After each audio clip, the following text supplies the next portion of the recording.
बार बच्चों पलट गे तोरा देबो हेडलाइट गे Singing by Krishna Sah. छोरा पीके हो फलाट करो बीच में मेरे छोरा पीके हो फलाई छोरी हो फलाई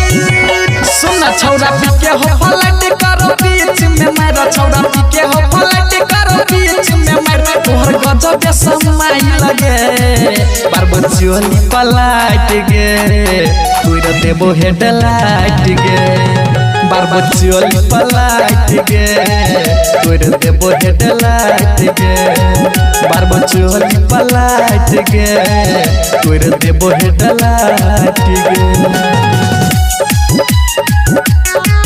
तोरा देबो हेडलाइट गे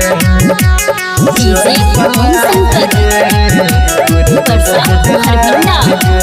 सुनना साइज के डंडा गे पिएबो फेंटा गे तोरा नचेबो छौरी 4 आई घंटा गे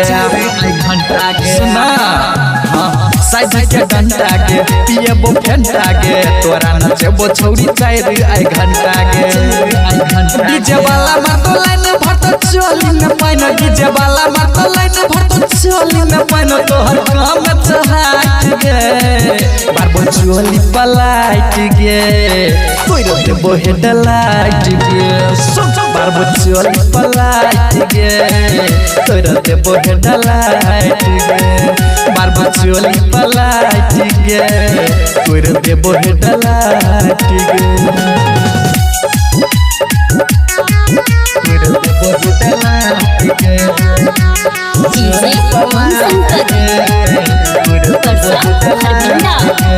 सुनै छै तोरा बुलेरो पर ट्रैक्टर चढ़े बोगे हाथ में धक्का छोरी गियर धरे बोगे तोरा हम गियर सुनै छै तोरा बुलेरो पर ट्रैक्टर चढ़े बोगे हाथ में धक्का छोरी गियर धरे बोगे कृष्ण के माल राजस काट छौकाल कृष्ण के माल राजस काट छौकाल तोहर गजब सफाइल गे बार बच्चों पलाट गे तोरा देबो हेडलाइट गे बार बच्चों पलाट गे तोरा देबो हेडलाइट गे बार बच्चों पलाट गे तोरा देबो हेडलाइट गे अनहरिया हो जतो गे